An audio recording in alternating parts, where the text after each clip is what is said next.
I know you don't understand, but he needed me, she said after selling the ring I proposed with to help her ex pay off his debt. So I left, taking nothing with me. A year later, she's standing in front of me with nothing left, and I finally understood what she was trying to rescue all along. Hey viewers, before we move on to the video, please make sure to subscribe to the channel and hit the like button if you want to see more stories like this. Thanks. My name is Mark, and for years, my life was a quiet, steady climb. I wasn't flashy or wild.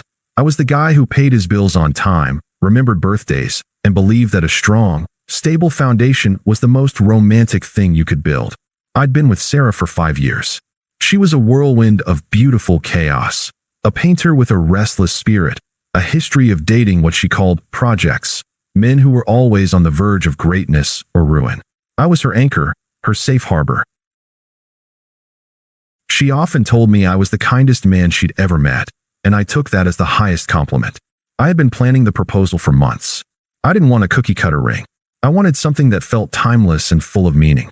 I spent weekends at antique shops and small jewelers, poring over stones and settings.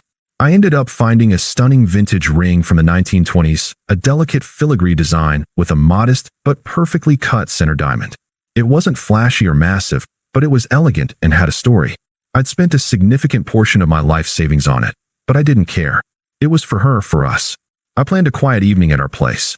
I cooked her favorite meal, had her favorite wine, and set up candles around the living room. The air was warm and smelled of roasted garlic and roses. When we finished dinner, I told her to close her eyes.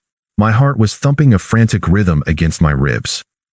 I got down on one knee, took the velvet box from my pocket, and opened it. "You can open your eyes now," I whispered. She did, and for a moment, her face was a masterpiece of surprise and something else I couldn't place. Her eyes flickered from the ring to my face, then back again. I saw a micro-expression, a tiny twitch of disappointment, a flicker of something that looked like contempt. But then she smiled, a wide, bright, beautiful smile, and all my doubts vanished. "Mark," she said, her voice catching. "It's perfect." "Yes. 1,000 times, yes." I slid the ring onto her finger, and it fit perfectly. We spent the rest of the evening talking about our future, our plans, our dreams. I was floating. I was engaged to the woman of my dreams. A few weeks went by, and the ring became a part of her. She wore it every day, showed it off to her friends, and posted a picture of it on social media. I felt like the luckiest man alive. Then, I noticed it was gone. It was a Tuesday evening. I came home from work, and Sarah was on the sofa, scrolling on her phone. Her finger was bare. My stomach dropped. "Hey," I said, trying to keep my voice light. "Where's your ring?" She didn't look up from her phone. "Oh, I had to get it resized. It was a little big." I nodded, though a small knot of unease formed in my gut. It hadn't seemed big. The next day, the ring still wasn't on her finger. I didn't want to nag, so I waited. Days turned into a week. Finally, I couldn't take it anymore. "Sarah," I said one night as we were getting ready for bed. "The ring. The jeweler said it would only take a day or two to resize." She sighed, putting her phone down. She sat on the edge of the bed and refused to meet my eyes. "Mark, I didn't get it resized. It's not with the jeweler." "Okay," I said, my voice dangerously calm. "Then where is it?" She took a shaky breath. I sold it." The words hit me like a physical blow. "You sold it?" I repeated, my brain struggling to process the sound. "Why? Was there a problem with it? We could have gotten another one.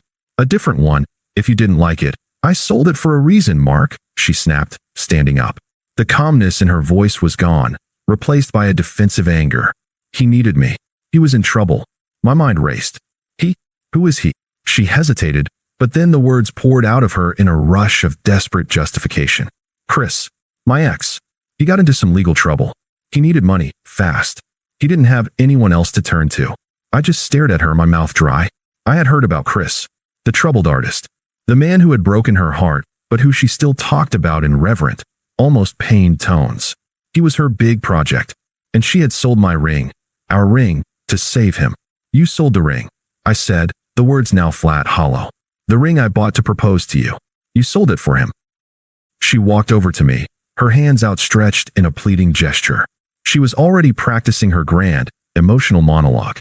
"I know you don't understand, but he needed me," she said, her voice rising in a plea. "You'll never get it because you've never had to be saved. You're too easy to love. He's difficult, and I wanted to be the one to finally rescue him. Her words weren't a plea for forgiveness. They were a condemnation of me. My stability, my kindness, my love. It was all worthless to her because it was too simple, too easy. She saw my life as a comfortable box, and she craved the chaos and drama of a man who would never love her back. She wasn't sorry. She was proud. She saw herself as a hero, and me as a spectator who just wouldn't get it. I just stood there, my mind numb. The reality of her words sunk in. My love for her, my stability, my very identity, it was all a flaw. It was all a disadvantage. I was too easy. I looked at her, truly looked at her. Her face was a mask of desperation and self-righteousness. I saw, for the first time, that she had never been with me for love. She had been with me for my safety, my stability, my savings. I was a tool, a resource she could use to fund her rescue fantasy. I was nothing more than a bank account with a heartbeat. I said nothing. I didn't yell. I didn't cry. I didn't beg. I didn't demand she choose. I just turned around, walked to the closet, and grabbed a small duffel bag. I tossed my wallet, my phone, and my car keys into it. I didn't need anything else from that place. She watched me, her face a mixture of confusion and shock. She had expected a fight. She had expected me to get angry, to make a scene. She had expected to be the one to finally make the dramatic exit. Instead, she was just standing there, with nothing but her own twisted logic and the empty space where our future should have been. I walked to the front door, paused, and looked back at her one last time. "I don't think you're going to rescue him, Sarah," I said, my voice calm, almost a whisper. "I think you're going to lose what you just sold, and I'm not going to be here to pick up the pieces." With that, I opened the door, walked out into the cold night, and closed it behind me. She didn't call after me. She just stood there, alone in the house I had worked to provide for her, left to deal with the consequences of her choices.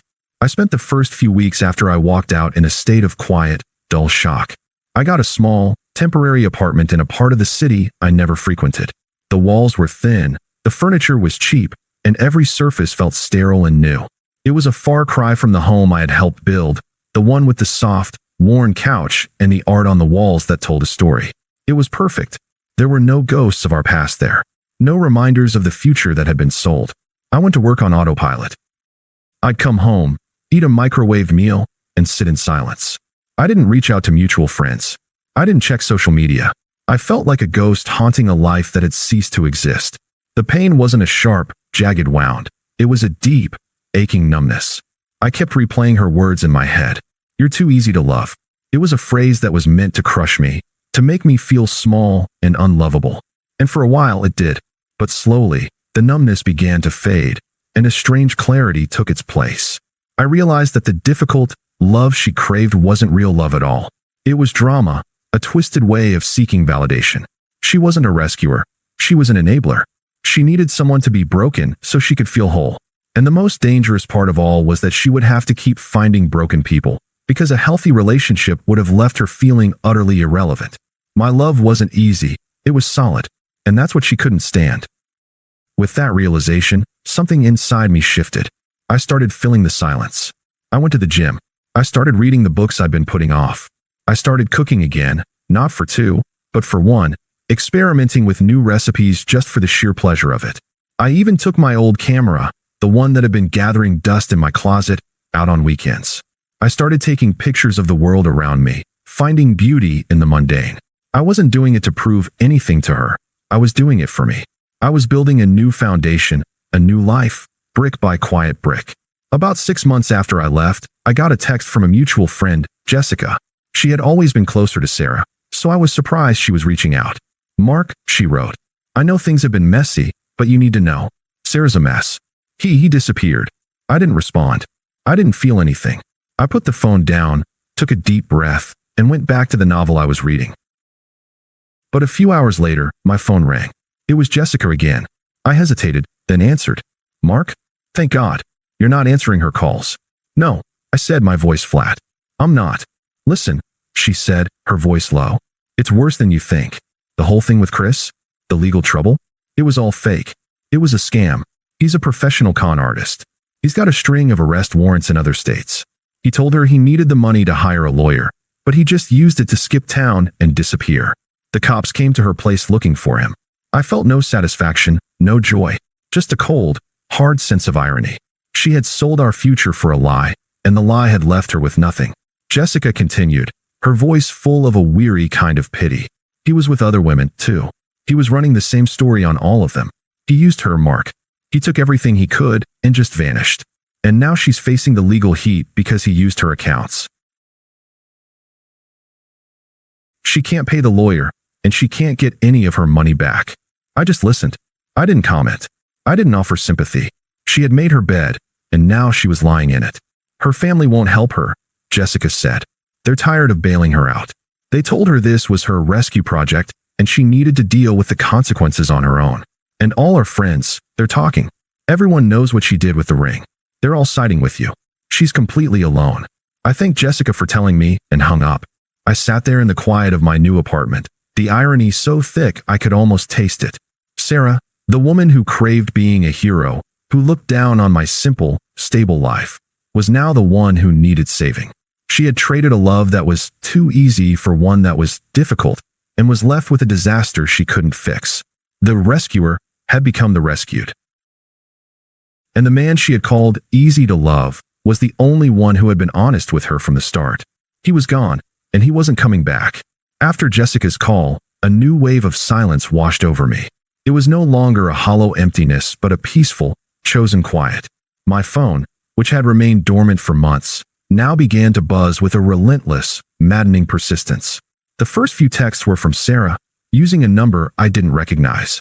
They were pleading, full of capital letters and exclamation points. Mark, please just talk to me. I need you. I'm so sorry. I know I messed up. You were right about him. I was so stupid. I didn't respond. I deleted the texts and blocked the number. Then came the calls from her friends, the ones who had silently judged my boring life while admiring her excitement.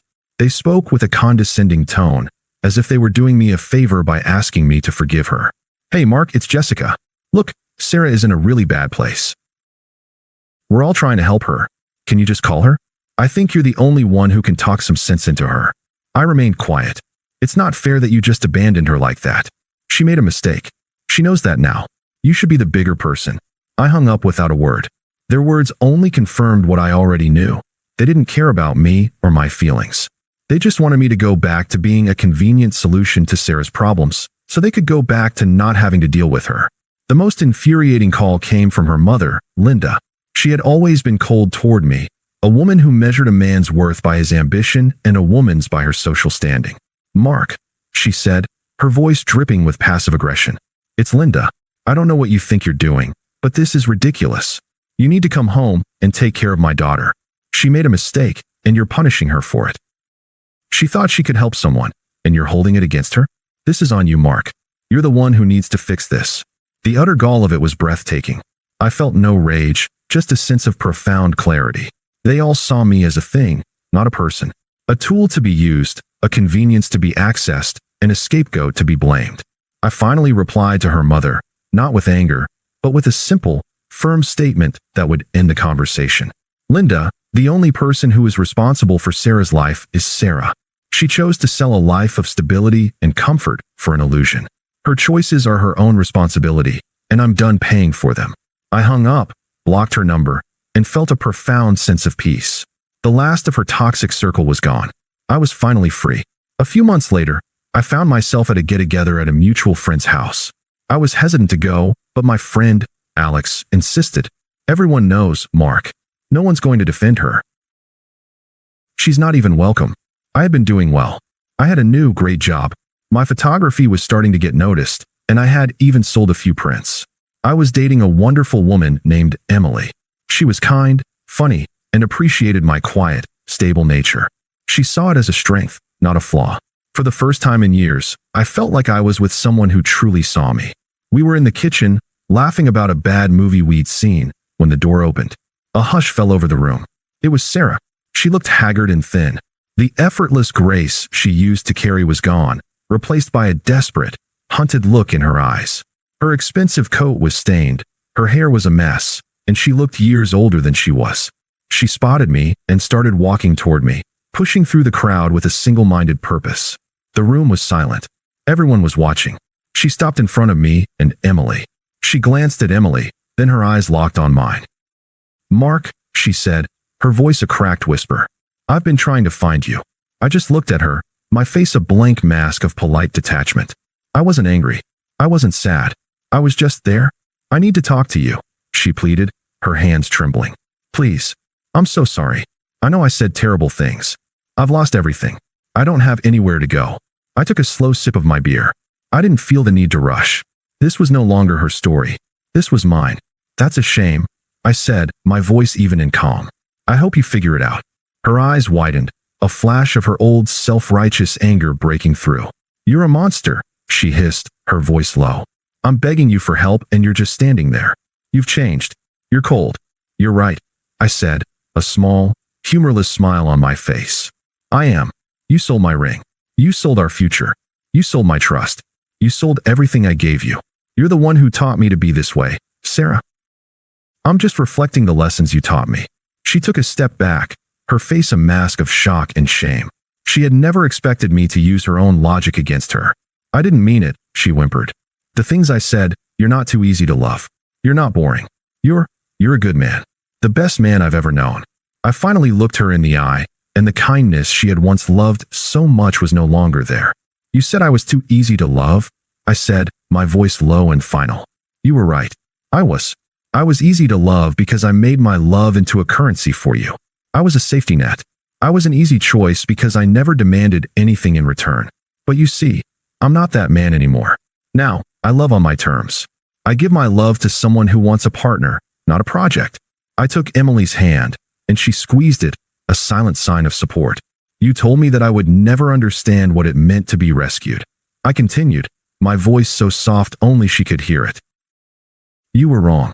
Because when you walked away with that ring, you gave me a life. You freed me from being your rescue project. You saved me from a woman who would have eventually ruined me. So thank you, Sarah. You finally succeeded in rescuing someone. You rescued me. With that, I turned my back on her for good. I walked back to my friends, to my new life, to a future that was finally my own. I never looked back. The silence that followed was not one of sadness, but of a quiet, earned triumph. And in that moment, I knew I would be okay. Thanks for watching. Make sure to subscribe to the channel and hit the like button. What do you think about this story? Share it in the comments.